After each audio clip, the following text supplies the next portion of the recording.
শত বছর ধরে যে কৌশলে পশ্চিমারা বিশ্ব শাসন করেছে সেই খেলায় এখন তাদের বুমেরাং হয়ে দাঁড়াচ্ছে।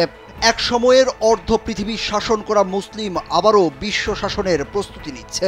সৌদি আরব, আমিরাত, কাতার, তুরস্ক থেকে শুরু করে ইরানের মতো মুসলিম দেশগুলো নীরবে নিভৃতে সেই পথে এগোচ্ছে, যা আজ করতে পারছে না পশ্চিমা বিশ্ব।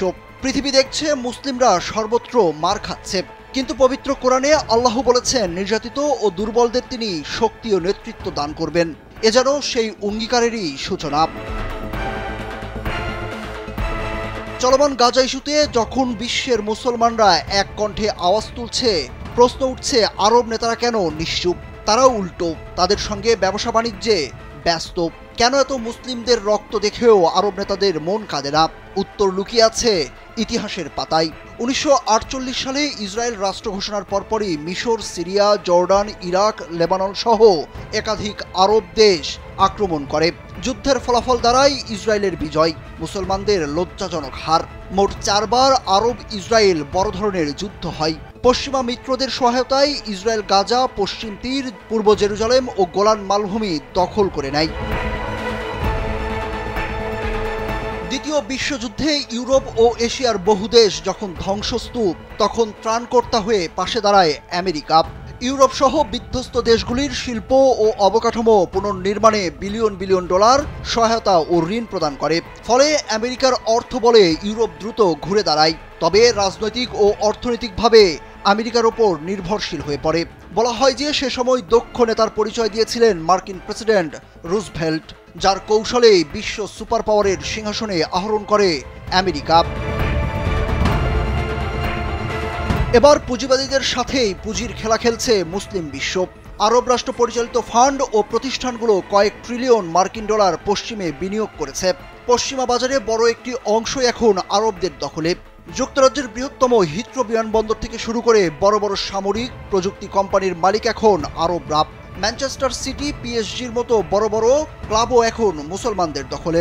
বিশ্লেষকরা বলছেন এই বিনিয়োগগুলো শুধুমাত্র আর্থিক লাভ নয়, পশ্চিমা রাজনীতিতে প্রতিপত্তি ও কূটনৈতিক প্রভাব বিস্তারের এক খেলা।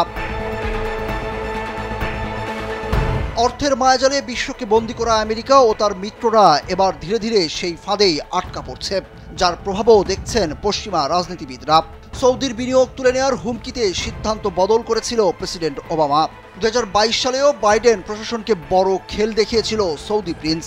বাদ যায়নি প্রেসিডেন্ট ট্রাম্পও। 2.24 ট্রিলিয়ন ডলার বিনিয়োগের লোভে ছুটে গিয়েছিলেন মধ্যপ্রাচ্যে। বলা হচ্ছে যুক্তরাষ্ট্রে, সৌদি আমিরাত, কাতারের এটাই সবচেয়ে বড় বিনিয়োগ। মুসলিম শাসকরা মূলত সাদ্দাম গাদ্দাফির পথে না হেঁটে হোয়াইট হাউসে আরবদের নিয়ন্ত্রণ আরও শক্ত করতেই এমন কৌশল।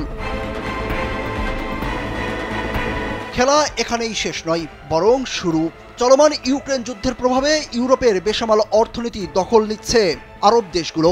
আন্তর্জাতিক বিভিন্ন খবরের তথ্য বলছে 2024 সালের শুরুতেই আরবরা ইউরোপে 24 বিলিয়ন মার্কিন ডলার বিনিয়োগ করেছে। কিনে নিয়েছে বহু কোম্পানি, অবকাঠামো বা সম্পদ, যা গত 10 বছরের তুলনায় 74% বেশি। মুসলিম রাজ্যে পশ্চিমা সাম্রাজ্যে আধিপত্য বিস্তার করছে তার বড় প্রমাণ মেলে সম্প্রতি গাজা ইস্যুতে যুক্তরাজ্য, ফ্রান্স সহ বড় পশ্চিমা দেশ ফিলিস্তিনিদের পক্ষে বলছে। অনেকের ধারণা ইউরোপের অর্থনীতিতে আরবদের বিনিয়োগ ও কূটনৈতিক চাপেই এমন নীতি বদল। পশ্চিমারা ধীরে ধীরে মধ্যপ্রাচ্য থেকে নিজেদের গুটিয়ে নিচ্ছে। বিশেষ করে আমেরিকা সুপার শক্তি থেকে রিজিওনাল শক্তিতে পরিণত হচ্ছে। অনেক বিশ্লেষক এটাও বলছে অদূর ভবিষ্যতে বিশ্ব অর্থনীতির নতুন মোড়ল হতে পারে মুসলিম বিশ্ব। সুরুজ আহমেদ, কালবেলা।